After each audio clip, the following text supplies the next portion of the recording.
Bom, já há algum tempo nós estamos analisando, domingo pela manhã, sobre o eterno propósito de Deus. Nós estamos fazendo toda uma preparação, buscando auxílio diante do Senhor, para que então, pelo seu Espírito, Ele nos oriente a como trabalhar no seu eterno propósito. Nós vimos a mente de Cristo, nós já vimos uma vida entregue totalmente a Ele, e hoje vamos dar mais um passo. E nós vamos analisar hoje, com a ajuda do Senhor, sobre a habitação do Espírito, testemunho do Espírito e a liderança do Espírito. O Espírito Santo é uma pessoa que foi dada a nós quando cremos no Senhor.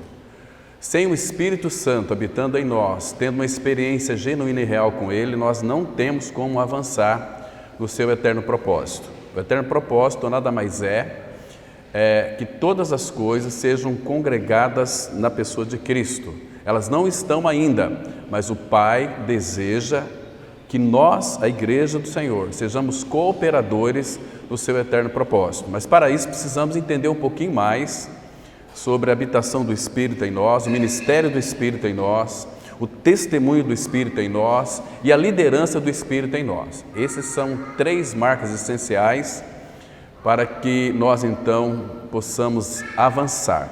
Sem o testemunho do Espírito em nós, muitas vezes ele é confundido muito com a religião. A religião inverte todos os valores do testemunho do Espírito. Então isso tem sido muitas vezes um grande obstáculo para que a igreja então avance no seu eterno propósito, ou seja cooperador do seu eterno propósito. Irmãos, porque essa responsabilidade que é dada à igreja, e se a igreja não responder ao Pai, obviamente que Ele levantará outras pessoas. Nós já somos filhos de Deus? Somos. Quando cremos em nossa inclusão ali no corpo de Cristo, em nossa morte e ressurreição com Ele, somos filhos de Deus.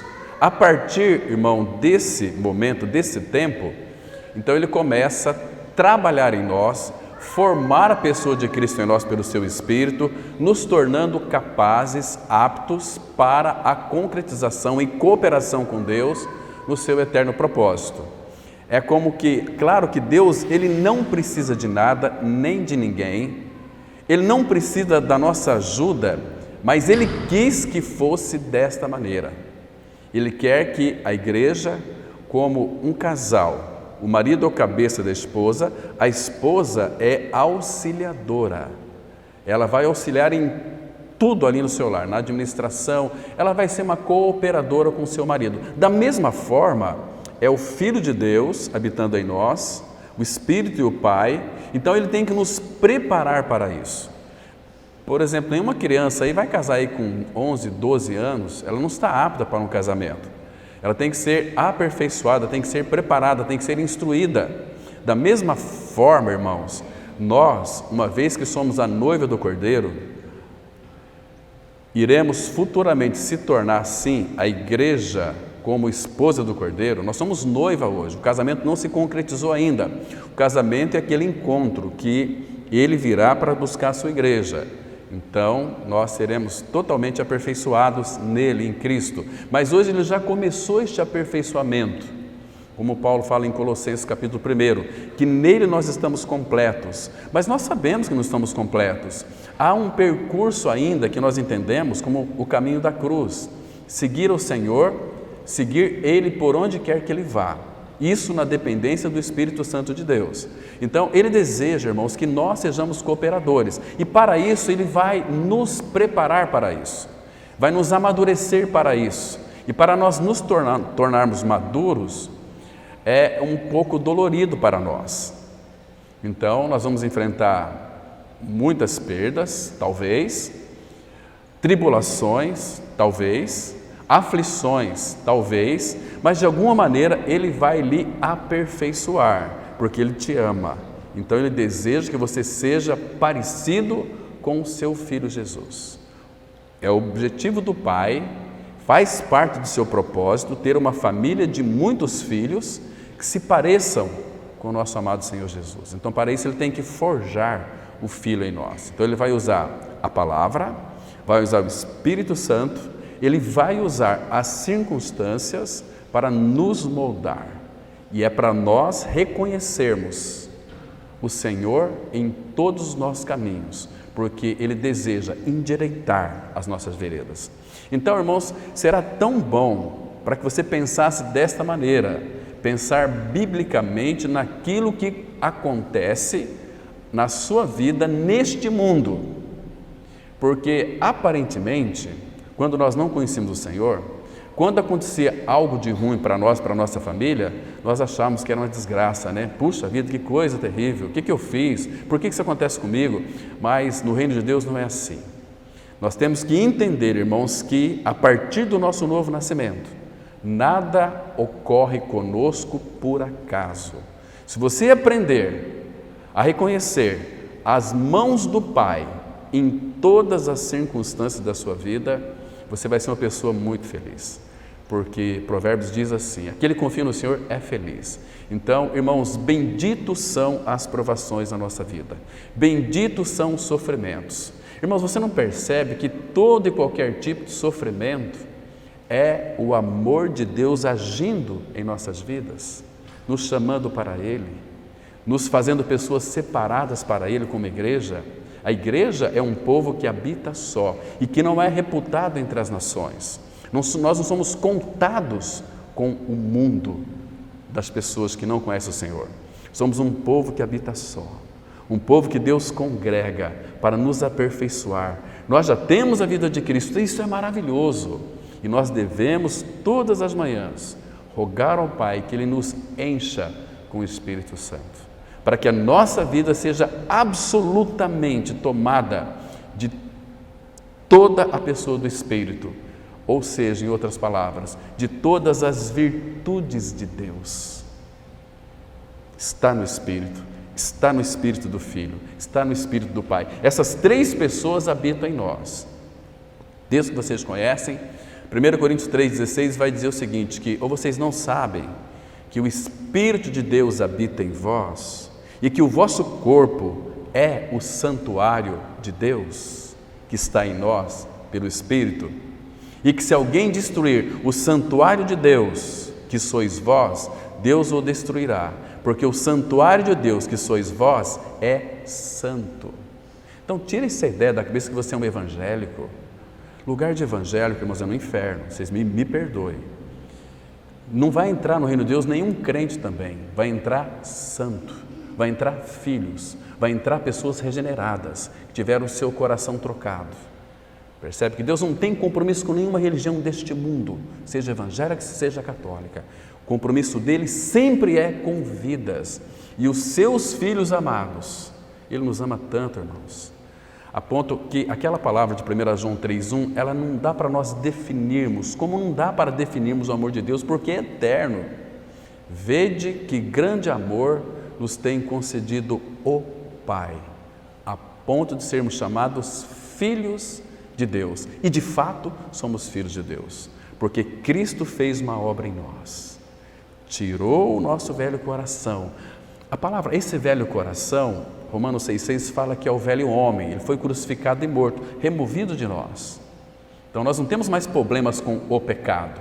Jesus, como Cordeiro de Deus, Ele tirou o nosso pecado. Então nós somos livres, nós somos habitados agora também pelo Espírito do Pai, pelo Espírito Santo. 1 Coríntios 6,19. Ou não sabeis que o Espírito Santo habita em vós? E o Espírito do Cristo glorificado também habita em nós. Gálatas 4,6. E porque vocês são filhos, enviou Deus aos vossos corações o Espírito de seu Filho, que clama Abba Pai. O Espírito de Cristo é o Espírito do Cristo glorificado e exaltado. Habita em nós pela fé. Irmãos, nós temos muitas coisas. Nós temos a vida eterna. Nós temos a vida de Cristo. Hoje a gente vê um cristianismo sem vida. Um cristianismo que expressa através dos seus lábios muito amor ao Senhor, mas o coração está longe dele. Então isso não é um cristianismo autêntico. E Deus, irmãos, nunca se esqueça. Eu li a Bíblia, agora eu conheço a verdade. É um ledo engano da tua parte. Todas as verdades da palavra que nós conhecemos, o Espírito Santo, ele vai atuar de tal maneira para que nos leve a uma vida prática daquilo que nós conhecemos. Então, nós dissemos domingo passado que nós temos uma tendência muito comum, entre nós, de importar versículos da Palavra de Deus, que às vezes nós não alcançamos essa experiência ainda e nós professamos ele. E isso é ser um religioso, entende? Por exemplo, aquele texto que nós sempre citamos: estou crucificado com Cristo, logo já não sou eu quem vive, mas Cristo vive em mim. Você sabe o que significa Cristo vive em mim? Não estou dizendo que, se você creu, claro, que o seu homem velho foi crucificado, você é filho de Deus, mas Cristo é a nossa vida, isso é fundamental. Agora, irmãos, Gálatas 2:20 fala: vivo não mais eu, mas Cristo vive em mim. Você só pode dizer ou confessar esse versículo se este versículo for real em você. Como assim? Cristo vive em mim. O que significa Cristo vivendo a sua vida em mim? Significa que a minha vida é governada não pela minha vontade, não pelos meus anseios, não pelos meus desejos, mas pela pessoa do Senhor Jesus Cristo. Ele é Senhor. O governo está sobre os seus ombros. Sendo Ele Senhor, Ele também é Rei. Nós, particularmente falando, eu sou súdito deste reino, onde o meu Senhor, Ele reina.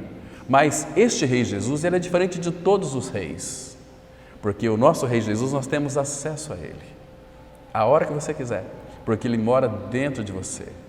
Lucas 17:21 fala o seguinte, que o reino de Deus não vem com visível aparência, nem dirão lá, ou está ali, ou está acolá. O reino de Deus está dentro de vós. O reino é onde está o rei. Onde Cristo habita, está o reino de Deus também estabelecido ali dentro.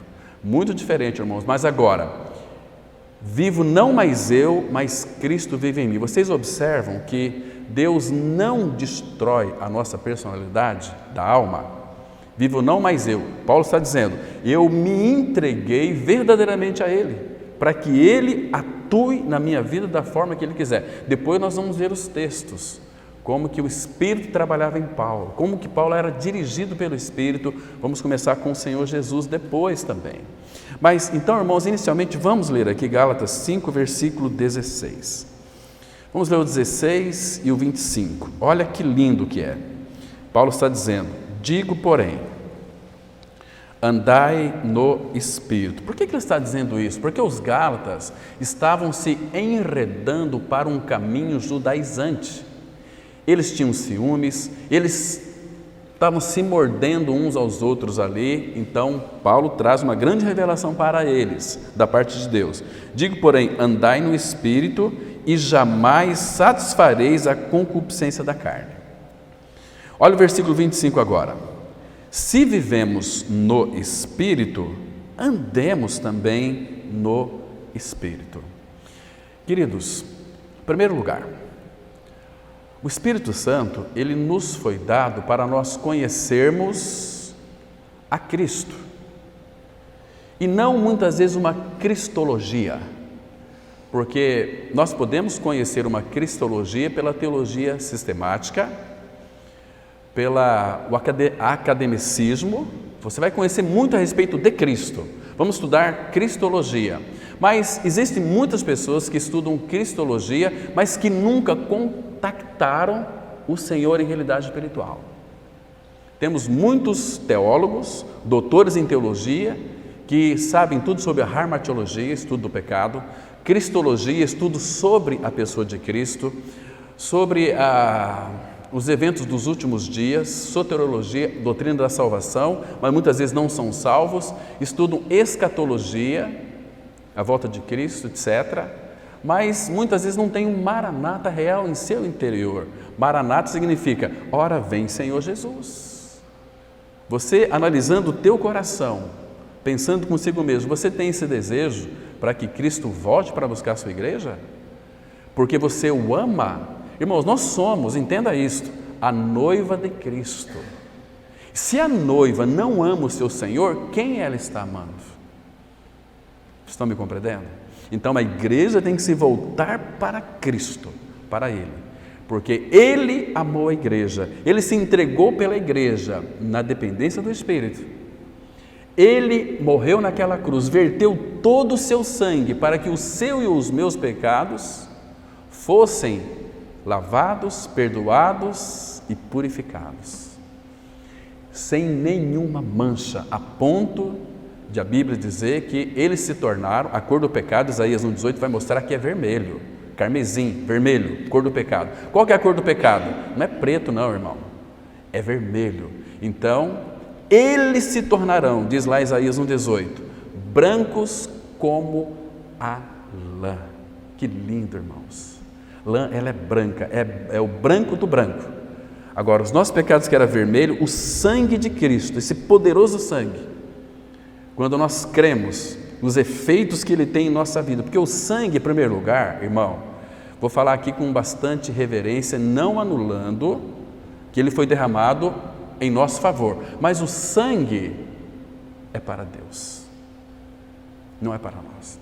Em primeiro lugar é para Deus. Como é que nós sabemos disso? Mas lá em Pedro 1, versículo de 18 a 21, não fala que foi derramado antes da fundação do mundo por amor de vós, o precioso sangue de Cristo? Sim, claro que foi. Mas este sangue, em primeiro lugar, é para Deus. Se vocês lerem, por exemplo, Êxodo capítulo 12, vocês se lembram que na morte dos primogênitos do Egito, Êxodo capítulo 12, verso 13. Então Deus orientou para aqueles um cordeiro para cada família. Então eles tinham que matar aquele cordeiro, pegar o sangue, o pai tinha que passar na verga da porta do lado de fora, porque meia-noite o sangue da morte iria passar, iria matar se houvesse ali, se não tivesse sangue na porta, o primogênito. Imagina os egípcios, aqueles primogênitos bonitos, os meninos bonitos, lindos, aquelas meninas lindas, morreram todos, irmãos, animais também morreram, todo primogênito. Mas interessante que, vamos pensar aqui, eu falei isso muitas vezes, eu gosto de repetir para entrar na nossa mente. Se dentro da casa de um israelita estivesse ali um cara que era bandido, estuprador, que batia na mãe, batia no pai, e ele era o primogênito, talvez ele pensava assim, puxa vida, acho que eu vou morrer, porque para mim não tem mais jeito, eu bato no meu pai, bato na minha mãe, eu estuprei, eu matei pessoas de fora, e agora? Então, o pai dele colocava o sangue, aspergia o sangue na verga da porta do lado externo. Meia-noite vinha o anjo da morte. E a palavra fala assim, Deus dizendo, quando eu vir o sangue, passarei por vós. E a pessoa não era morta, porque tinha sangue na porta. Vocês entendem, irmãos, o que isso significa? Não importa o que você foi, não importa. Cristo, Ele abriu a porta do amor de Deus para ser derramado em nossos corações. Ele veio até nós. Cristo é a nossa vida, irmãos. Que coisa preciosa. Então, o Espírito deseja fazer com que Ele seja o nosso viver. Agora, a questão não é de incredulidade. A questão é de rendição. Preciso de me render a Ele. Às vezes você vê muitos religiosos dizendo o seguinte, depois que eu entreguei minha vida a Cristo, mudou tudo. Não, entregar, não é esse sentido aqui que a Bíblia coloca. Entregar a sua vida para o Senhor significa viver uma vida na absoluta e total dependência do Espírito. Ele vai me guiar. Ele vai me guiar a toda a verdade. Ele vai trazer toda a realidade celestial para o teu coração. Ele vai mostrar quem você é e quem o Senhor é. Na medida que nós vamos contemplando o Senhor, Ele vai mostrando quem nós somos. E outra, Ele nunca vai lhe acusar, porque nós vamos pisar na bola muito, irmãos. Mas Ele amorosamente vai dizer o seguinte, deixa eu arrancar isso de você. Deixa eu arrancar a sua irritação. Deixa eu arrancar a sua ansiedade. Ele vai mostrar que somos ansiosos, irritados, nervosos, rabugentos, implicantes. Ele vai mostrar quem nós somos. Mas Ele não vai apontar o dedo na sua cara. Ele vai dizer o seguinte, olha, entrega isso para mim. Eu vou remover isso de você e vou me colocar no lugar. Irmãos, que lindo. Presta atenção. Se você é uma pessoa ansiosa, nervosa, chata pra caramba, porque nós somos chatos. Eu não sei você, mas eu sou muito. Então ele fala assim: Cláudio, você é tão chato, né? Agora deixa eu remover a tua chatice, mas eu não vou deixar um vácuo aí, eu vou me colocar no lugar da tua chatice. E aquela minha chatice morreu, por isso que Paulo fala, 2 Coríntios 4,10, levando sempre e por toda parte o morrer de Jesus em nosso corpo, para que a vida dele se manifeste. Aí sim podemos dizer: vivo não mais eu, mas Cristo vive em mim. E ele será a expressão do verdadeiro amor de Deus, porque todo amor de Deus está em Cristo, Cristo está em nós. Irmãos, nós vamos ter uma sabedoria irresistível, porque Cristo, ele se tornou, 1 Coríntios 1,30, da parte de Deus para cada um de nós, sabedoria, santificação, redenção. Olha que lindo, irmãos. O que Cristo é mais para nós? Ele é a ressurreição e a vida. O que Cristo é mais para nós? Ele é a água viva de Deus. O que Cristo é mais para nós? Ele é o pão vivo que vai saciar a nossa fome de significado. Hoje nós temos uma identidade. Qual é? Filhos de Deus em Cristo Jesus. Então Ele deseja pelo seu Espírito, o Espírito deseja trabalhar em nós. Então, queridos, o chamado de Deus para nós é para que possamos conhecer a Cristo pela revelação do Espírito Santo, como Ele é em realidade espiritual. Não é interessante isso? Colossenses diz que foi do agrado do Pai que nele residisse ou habitasse toda a plenitude da divindade em Cristo. Irmãos, quando nós cremos no Senhor, nós temos dentro de nós toda a plenitude da divindade. Ah, mas isso aí é só para pastor. Não, irmãos, cada um de nós temos acesso ao trono da graça. Como é que você tem acesso ao trono da graça? Por um motivo muito especial. Lembra de Romanos? Se você quiser abrir comigo, vale a pena ler esse texto. Romanos capítulo 5, versículo 1. Aqui vai mostrar para nós, irmãos, que em primeiro lugar nós fomos justificados e a nossa consciência agora ela tem paz, porque ela não tinha paz. Então, a justificação trouxe paz, a paz de Deus para nós, ou seja, o nosso problema com o Senhor foi resolvido lá na cruz em Cristo, fomos justificados, a justificação foi Deus quem fez. Então, Paulo fala assim em Romanos 8, quem tentará acusação contra os eleitos de Deus? É Deus quem os justifica. Quem os condenará? Foi Cristo quem morreu. Irmãos, que segurança nós temos em Jesus. Aí ele diz assim no versículo 5, versículo 1, capítulo 5 de Romanos, verso 1. Justificados, o tempo aqui é passado. Fomos justificados quando? Quando Cristo morreu há mais de 2000 anos atrás. Porque nós estávamos nele. Ali na cruz nós fomos colocados nele. Morremos com ele. Então nós somos justificados do nosso pecado. Justificados, pois, mediante a fé, temos paz com Deus por meio de nosso Senhor Jesus Cristo. Agora, presta atenção no versículo 2. Por intermédio de Jesus Cristo, é claro, por intermédio de quem obtivemos igualmente acesso pela fé a esta graça, na qual estamos firmes e gloriamo-nos na esperança da glória de Deus. Então, nós temos acesso ao trono da graça pela fé nele. Cristo, ele rasgou os céus para nós, não apenas o véu. É o sentido também lá do véu, porque quando aquele véu que separava ali o tabernáculo, o lugar santo, do santíssimo lugar, era o véu. Quando Jesus morreu naquela cruz, o véu foi rasgado de alto a baixo. E no Santo dos Santos poderia entrar o sumo sacerdote uma vez por ano. Imagina quando Cristo morreu lá na cruz. Quando os sacerdotes que faziam o serviço no santo lugar, não no santíssimo lugar, ele entrou ali, viu o véu rasgado. O que houve aqui, meu Deus? Agora, aquela separação não existia mais. Por meio de Jesus, conforme diz Paulo, 1 Timóteo 2,5, Jesus é o mediador, o único mediador entre Deus e os homens. É pela pessoa de Cristo que nós temos acesso ao trono da graça pela fé. Isso não é maravilhoso, irmãos? Saber que você pode conversar, pensar, a hora que você quiser, adentrar nas realidades espirituais do trono da graça, isso é tão maravilhoso, porque Ele fez uma obra plena, perfeita, majestosa, magistral, para que nós pudéssemos então ter acesso. Ele rasgou os céus para nós, como aquele véu foi rasgado, Cristo rasgou os céus para nós, podemos adentrar pela fé no trono da graça. E é para nós chegarmos ali no trono da graça, sabe de que maneira? Vamos supor uma criancinha pequena aqui, ela está com muito saudade do pai ou talvez da mãe, que viajou agora, ficou ali 3 dias longe e voltou. Ela chega no portão, porque estava na casa da vovó, ela chega em casa, vê o pai e a mãe em casa, como é que ela vai entrar na casa dela? De que maneira? Andando, ai pai, eu posso entrar? Pai, você não vai me bater, mãe? Não, ele vai entrar correndo, vai se lançar nos braços da mãe e do pai. Assim também, irmãos, aquele texto de Hebreus 10, verso 19, traz a mesma ideia.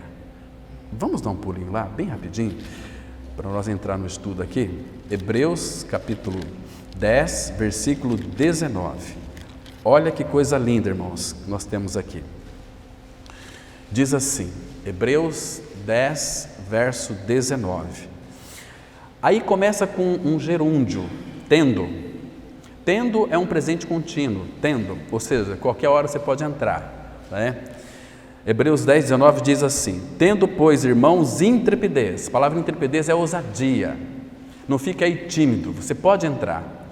Tendo, pois, irmãos, intrepidez para entrar no Santo dos Santos. A palavra aqui, Santo dos Santos, significa presença imediata de Deus. Santo dos Santos, pelo sangue de Jesus, pelo novo e vivo caminho que Ele nos consagrou, pelo véu, isto é, pela sua carne, e tendo grande sacerdote sobre a casa de Deus, olha só que palavra linda temos aqui no versículo 22, aproximemo-nos com sincero coração, em plena certeza de fé, tendo o coração purificado de má consciência e lavado o corpo com água pura, água pela palavra. Lá em Ezequiel 36, 25 diz assim, então aspergirei água pura sobre vós e ficareis purificados de todos os vossos pecados, de todas as vossas imundícias. Água, a palavra penetrando em nós, ela nos purifica. Às vezes ela não penetra, às vezes nós ouvimos, lemos, mas não temos uma experiência com a palavra, porque nós não buscamos isso diante do Senhor. A revelação bíblica, a purificação da nossa alma, irmãos, ela só vai acontecer, ela dar-se-á em nós quando verdadeiramente nós ansiamos, desejamos, amamos, como diz Davi no Salmo 119. Ó, quanto amo a tua lei, é minha meditação todo o dia. Meditar por que alguém medita na palavra? Porque ama a palavra. E quanto mais nós meditamos na palavra, mais nós vamos conhecer a palavra e mais vamos nos apaixonar pelo autor. Não é lindo isso, irmãos? Porque nós somos a noiva de Cristo. Temos que nos apaixonar pelo Senhor. Ele quer um povo apaixonado por Ele, que o ama, que o busque. Sabe o que vai acontecer? Aí, Apocalipse 22, versículo 17. O Espírito, Ele quer. O Espírito e a noiva dizem, vem. Quando a noiva, a igreja, desejar, como o Espírito assim o deseja, que Ele volte para buscar a sua igreja, Ele vai voltar. O Espírito e a noiva dizem, vem. Irmão, será que nós temos este maranata por amar o Senhor no nosso coração? Eu creio que não. Eu quero ver ainda os irmãos casarem, né? Ficaram noivos ontem, pediu o casamento ontem. Eu quero ver a minha filhinha crescer, né? Eu descobriu que é uma menininha. Eu quero ver, eu quero ver. Então nós estamos muito ligados, presos a este mundo ainda. Agora nós não podemos esquecer que quando cremos em nossa morte e ressurreição com Cristo, nós somos desarraigados deste mundo perverso, arrancado pelas raízes e plantados, Colossenses 2, versículos 6 e 7, nele radicados, tirados do mundo pela raiz e plantados em Cristo Jesus. Agora plantados nele, nós poderemos produzir frutos para a glória de Deus Pai, como aquela videira verdadeira. Ele é, nós somos enxertados nele, videira, oliveira. Nós éramos zambujeiro bravo, produzia nada, só espinhos, cardos e abrolhos, mas estando em Cristo, nessa seiva divina, nessa seiva celestial, impossível não produzirmos frutos, irmãos. Impossível você andar pelas ruas da nossa cidade, pelas suas viagens, não sei onde quer que você vá, o Senhor é contigo e você será a boca de Deus, você será a encarnação da graça, você será, não como os muitos dizem, que é um instrumento nas mãos de Deus. Nós somos instrumentos na mão de Deus, nós somos a verdadeira encarnação da graça. 2 Coríntios 3, verso 2, vós sois a nossa carta, conhecida e lida por todos os homens. Nós, irmãos, somos cartas de Cristo, onde o mundo aí fora fará uma leitura da nossa vida, da cabeça aos pés. O que o mundo está procurando em nós? Religião? Não. O que o mundo está procurando em nós? Quanto tempo que você frequenta a igreja? Não. O que o mundo está procurando em nós? O mundo quer ver Cristo em nós. Agora, um detalhe importante. Nós temos a luz da vida habitando em nós. Porque Cristo, João 1,4 fala que Ele é a luz da vida. João 8,12 fala que Jesus disse assim, eu sou a luz do mundo. E vivo não mais eu, mas Cristo vive em mim. Então, irmãos, você nasceu, sabe para quê? Para brilhar.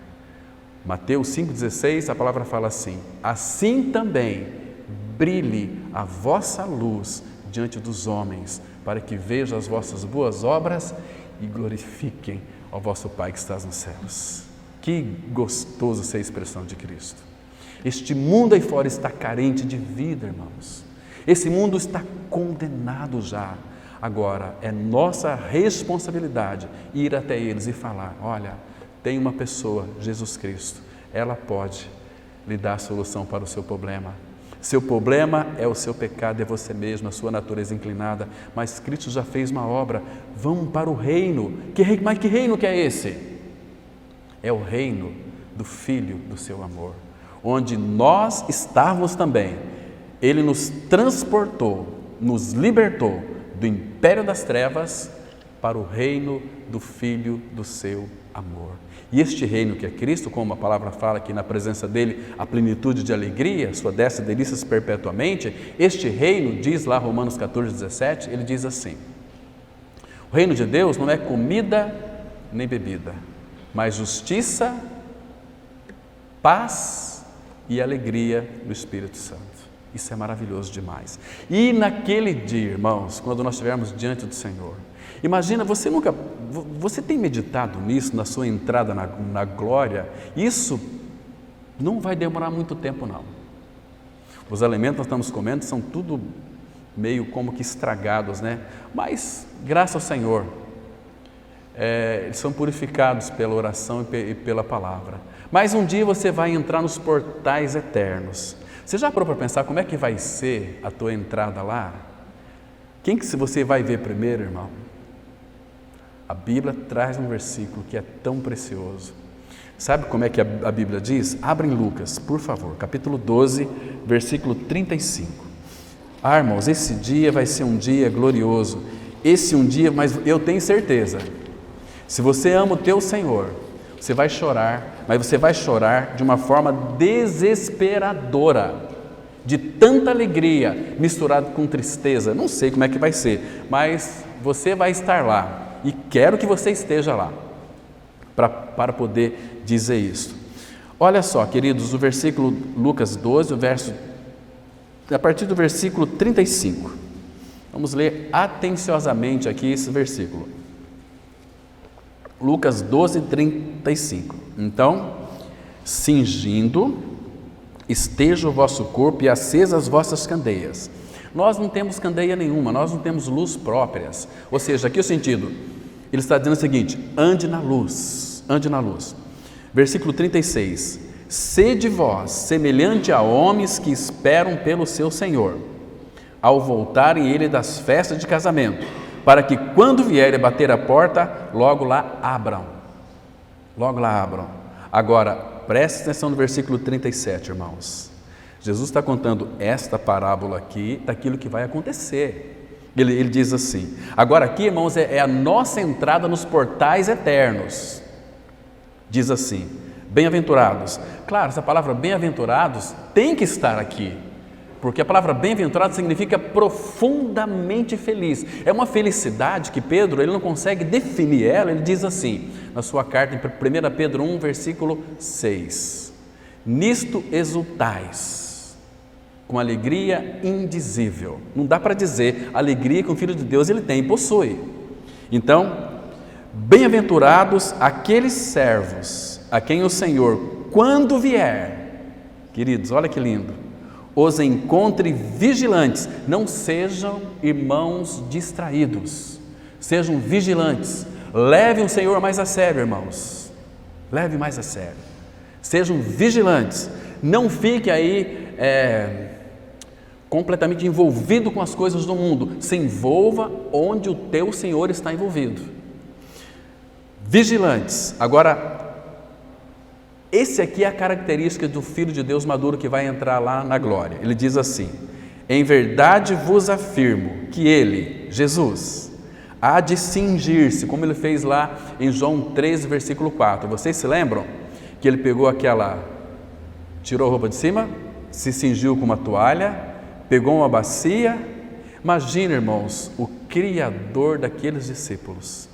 Ele se dobrou e foi lavar os pés dos discípulos. Que lição de humildade! Imagina, irmãos, mas lá na glória, na nossa entrada, não vai ser diferente, porque Jesus, ele é manso e humilde de coração, e essa humildade é eterna. E o que vai acontecer lá? Ele diz assim: quando vier, os encontre vigilantes. Em verdade vos afirmo que ele, Jesus, há de cingir-se, dar-lhes lugar à mesa, e aproximando-se, os servirá. Irmãos, como é que pode isso? O nosso bendito Senhor vai nos servir. Que cena vai ser essa?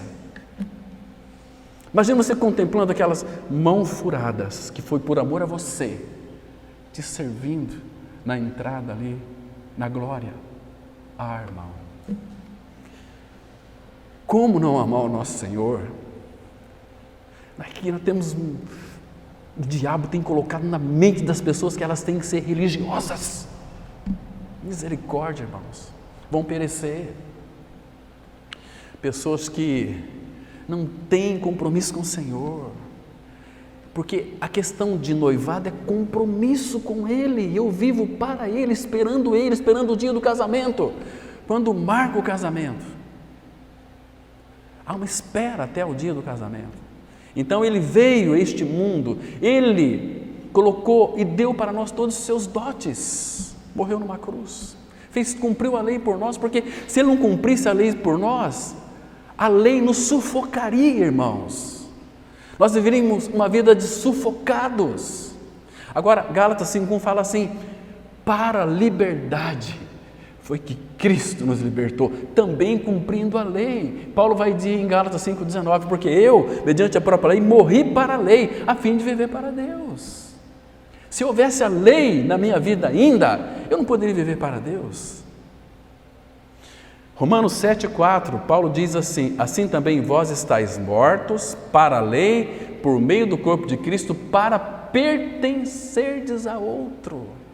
Essa ideia de pertencimento a outro, então tinha alguém que eu pertencia antes? Quem é? Satanás.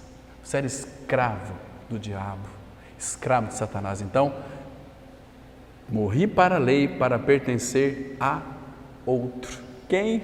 Aquele que ressuscitou Jesus Cristo dentre os mortos. A quem que eu pertenço? Ao Pai. A Deus é meu Pai. Ele é Deus para todo mundo, mas para aqueles que nasceram de novo, Ele é o nosso Pai. Oh, irmão, que coisa linda, que coisa preciosa demais. Então, esse conhecimento do Senhor Jesus, irmãos, é possível pela pessoa do Espírito Santo. Pela pessoa do Espírito Santo. Agora, o desejo do Pai é que nós sejamos habitados pelo Espírito, sejamos uma expressão do testemunho de Cristo e sejamos liderados pelo Espírito Santo. Ele assume a liderança da nossa vida e Ele vai nos guiar a toda a verdade, vai nos guiar. Se vivemos no Espírito, andemos também no Espírito. Que coisa linda, irmãos. Cristianismo é impossível de se viver na energia da carne, mas quando o Espírito Santo, que é o Todo-Poderoso, habita em nós, Ele nos capacita, Ele nos habilita a viver uma vida de absoluta dependência dEle. Aí Ele vai fazer tudo por nós. Aí aquele texto, por exemplo, de Salmo 37,5, fala um sentido tão precioso para nós. Diz assim: entrega teu caminho ao Senhor, confia nele e Ele tudo fará. Ou seja, minha vida está entregue a Ele, então Ele vai fazer tudo através de mim, mas nunca contra a minha vontade. Então nós temos que render a nossa vontade a dEle, para que a nossa vontade seja a vontade dEle, não a nossa. Aí vai ser uma coisa maravilhosa. Aí você vai experimentar a verdadeira alegria, a verdadeira felicidade. Você vai compreender, irmãos, a palavra de Deus de uma forma tão rica, tão preciosa, tal qual ela é. Ela fará um sentido tão precioso. Que coisa linda, irmãos, que coisa preciosa. Hoje, levantei bem cedo, eram umas 2h20 mais ou menos, e saí lá fora para conversar um pouquinho com meu pai, e tive que voltar para dentro, estava um pouquinho frio.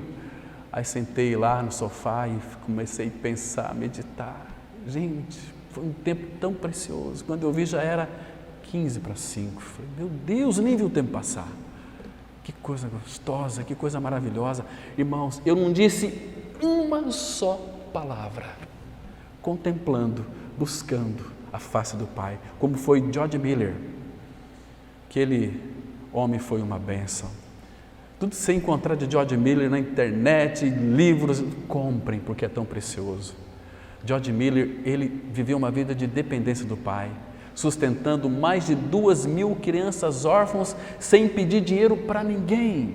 Deus o chamou para cuidar dos órfãos, pai dos órfãos. Construiu depois um orfanato, 2.000 crianças. Nunca pediu um centavo na comunidade que ele era pastor. Lembro de uma história de George Miller, que tinha um homem que tinha um dom de orar, né? Aquele religiosão assim, George Miller, eu tenho o dom de orar, quero orar com você. Muito bem, vamos lá para casa, vamos para o quarto. George Miller entrou, foi bem no cantinho, se ajoelhou, e aquele homem ali com dom de oração começou a orar.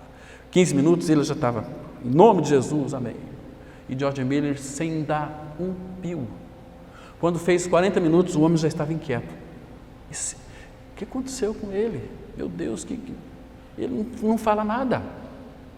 A gente pensa que orar é falar, gritar. Tem gente que muda até a entonação de voz.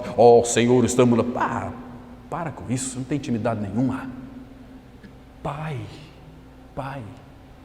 E fez 1h30, o homem já estava, levantava, sentava. E George Miller, sem dar um pio, aí ele disse assim: My Father, meu pai, meu paizinho querido.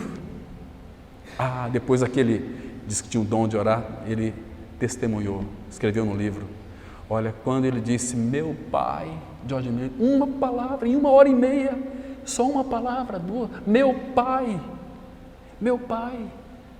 Ele disse que aquele quarto foi invadido, ele sentiu umas coisas tão maravilhosas que ele nunca tinha sentido na vida. E ele aprendeu uma coisa: intimidade com o Senhor. As nossas orações, irmãos, a maioria delas é tudo hipócrita. A gente não ora como deveria orar, não ora, somos tímidos para orar. Agora, Ele nos entende, Ele intercede por nós. O Espírito Santo é uma pessoa maravilhosa. Abra aqui comigo em Romanos capítulo 8. Romanos capítulo 8 diz assim, versículo 26 e 27. Olha que coisa linda, irmãos. Temos aqui. Diz assim, Romanos 8, versículo 26. Também, olha quem que ora, o Espírito. O Espírito semelhantemente nos assiste em nossa fraqueza. Irmãos, a palavra assistir é da assistência. Significa pegar firme junto com você. Quando você está em momentos assim, cruciais de sofrimento na sua vida, você é filho de Deus, o Espírito Santo, ele segura firme em você. E Ele não apenas segura porque é Deus, mas Ele também é amor. E Ele sofre junto com você. Você vai sofrer, mas Ele sofre junto com você. Como uma mãe ou um pai que vê o filho muitas vezes, tem que fazer uma cirurgia cardíaca. Imagina o coração da mãe e do pai.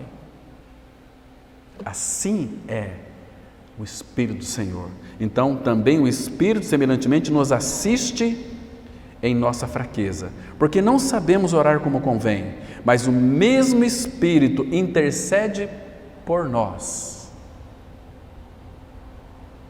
sobremaneira, com gemidos inexprimíveis. Sabe aquela oração que você faz, que é uma oração hipócrita?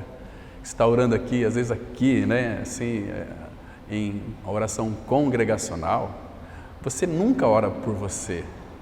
Você vai orar pelo teu amigo, pelo pai, pela mãe, pela avó, pelo trabalho, etc. E se você orasse por você, como é que seria a tua oração? Ah, Espírito Santo, olha, hoje foi terrível. Hoje quase que eu enfiei a mão na cara da minha esposa. Hoje quase que ela me esfaqueia. Você acha que a gente vai orar assim? Se você orar aqui, assim, sendo verdadeiro, nós te crucifica. Se você desabafar aqui, irmãos, nós expulsamos você dessa comunidade. E a igreja é lugar de desabafo. Mas cadê o amor de Deus?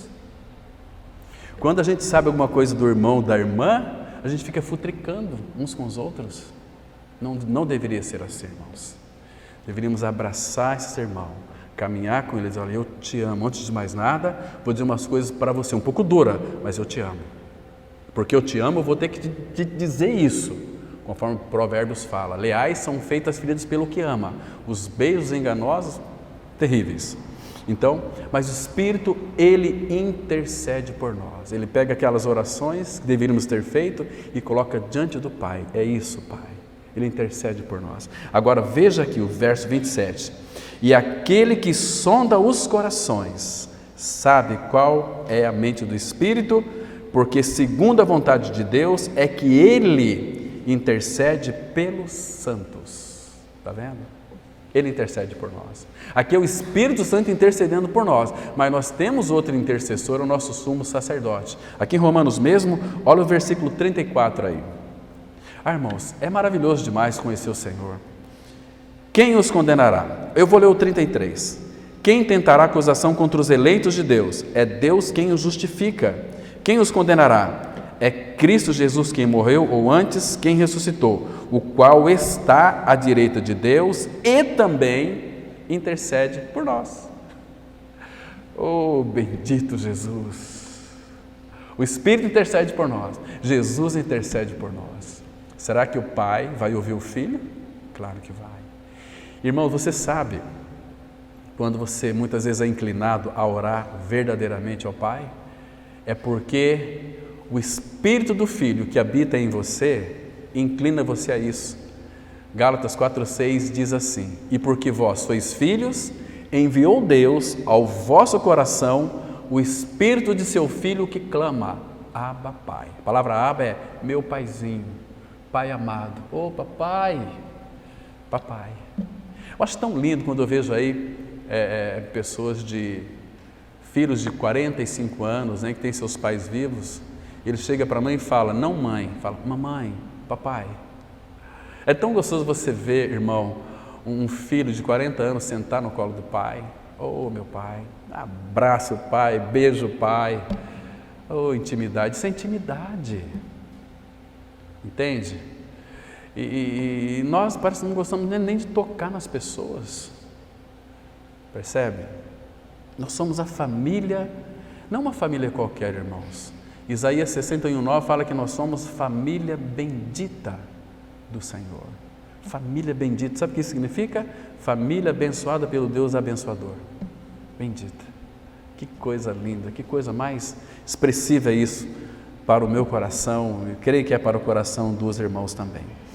Então, queridos,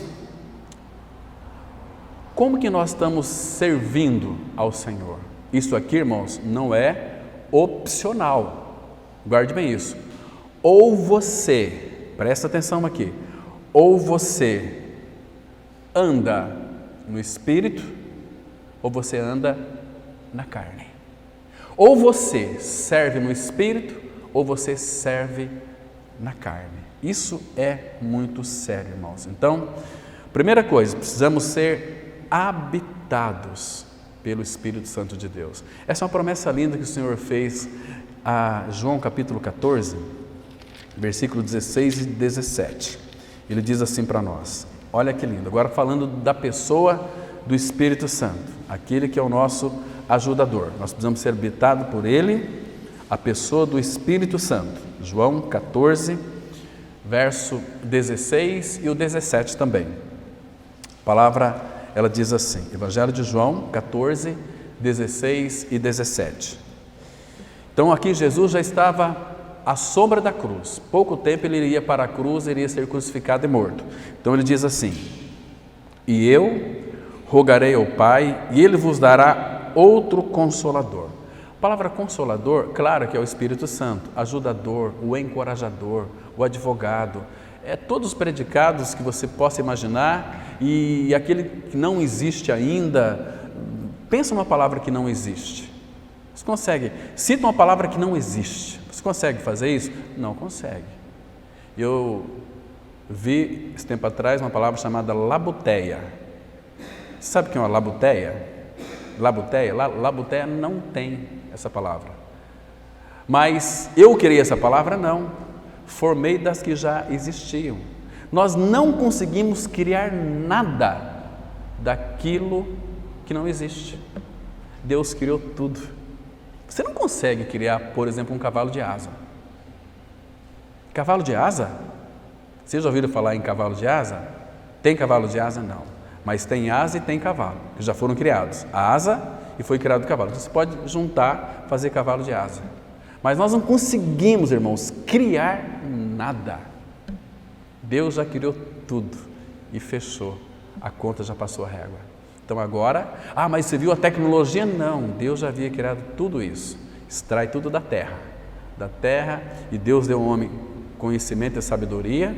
E quanto mais o conhecimento vai se multiplicando, o amor vai se esfriando. Percebe que você já parou para pensar quanto tempo, quantas horas você passa no teu celular? E quanto tempo você passa lendo as Escrituras, em intimidade com Ele? Não é uma vergonha para nós, irmãos? Vergonhoso. Entende? Tem os seus valores? Claro que tem.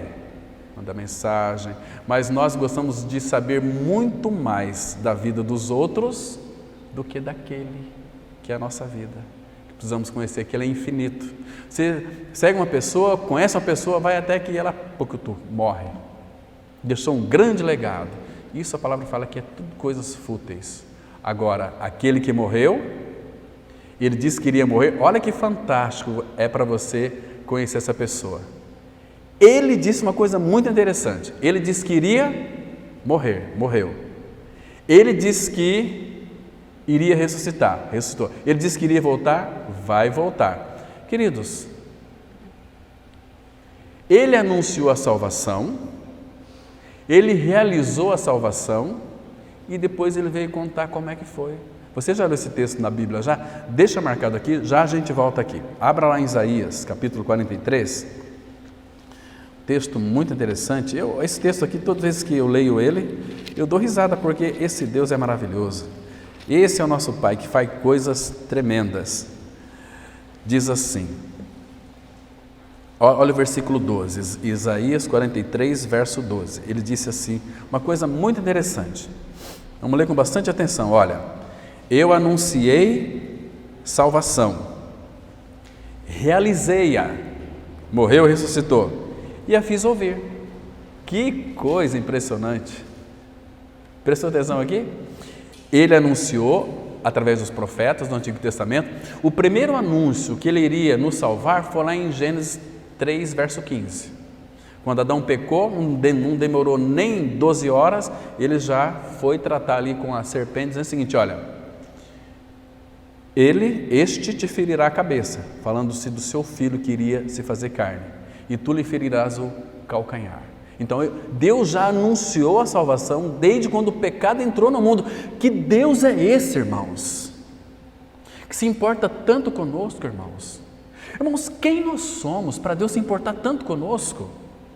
Olha a liberdade que nós temos de nos reunir para ouvir a sua palavra. Tantos lugares no mundo afora que não pode se reunir assim. São perseguidos, mortos, presos. Agora eu fico pensando, quem somos nós, irmãos, para Deus nos dar esta dádiva, esta graça, este privilégio, essa coisa excomunal, para nos reunirmos debaixo do seu nome e aprender da sua palavra? Eu anunciei salvação, realizei-a e a fiz ouvir. Deus estranho não houve entre vós, pois vós sois as minhas testemunhas, diz o Senhor. Eu sou Deus. Então Ele é Deus, aqui já fecha. Eu sou Deus. Então Ele primeiro escreveu toda a história, contou através depois dos profetas, Salmos, Jó, etc. E depois Ele realizou. Primeiro Ele concluiu toda a sua obra, depois Ele começou. Deus Ele completa para depois começar. Então, irmãos, mais uma vez você está aqui, falamos domingo passado, Billy Graham. Irmãos, fique tranquilo, eu acabei de ler Apocalipse e no final tudo vai dar certo. Que coisa linda, que coisa preciosa. Mas o problema, irmãos, é que nós somos incrédulos, nós não rendemos ao Senhor. Então, vamos lá para João capítulo 14, verso 16. Diz assim, olha que interessante: e eu rogarei ao Pai, Ele vos dará outro Consolador, a fim de que esteja, a fim de que habite para sempre convosco. Aqui no Antigo Testamento, lá no Antigo Testamento, tinha os profetas. Os profetas eles eram inspirados por Deus. Por exemplo, Deus tinha uma sentença para anunciar para determinada cidade, o povo. Então, o Espírito vinha sobre o profeta, não habitava o profeta. E o Espírito soprava no profeta. Às vezes aparecia em aparições fragmentadas. Um anjo, etc. O anjo do Senhor, fala-se, é uma teofania de Cristo, uma aparição fragmentada de Cristo, com uma sarça ardente que apareceu lá em Êxodo capítulo 3. A sarça, ela queimava e não se consumia. Era a aparição de Deus fragmentada. Deus não pode, se Deus aparecer hoje em sua glória excelsa, todos nós seríamos consumidos, mortos. Então, o Espírito vinha, falava com o profeta, inspirava o profeta, soprava no ouvido do profeta e o profeta profetizava em nome do Senhor. Assim diz o Senhor, e as coisas aconteceram. E era tudo escrito, relatado. Agora, hoje não. Jesus está dizendo o seguinte, olha: eu vou rogar ao Pai, Ele vos dará outro Consolador, a fim de que esteja para sempre convosco, para sempre, dentro de vocês, para sempre. Aí ele vai dizer, mas quem é esse Consolador? Verso 17, o Espírito da verdade. A palavra verdade aqui, o Espírito da verdade é o Espírito da realidade. O Espírito da verdade que o mundo não pode receber, porque não o vê, nem o conhece.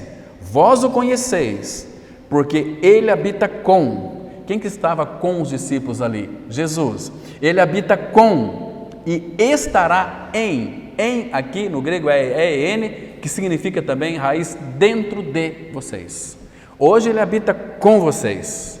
Jesus estava ali em carne, mas Ele vai habitar em vocês, dentro de vocês. Irmão, não é lindo isso, irmãos? Então, o Espírito que nós recebemos é o Espírito do Jesus glorificado. Isso traz uma segurança para nós tremenda, maravilhosa, irmãos. Irmãos, que o Senhor então continue falando aos nossos corações.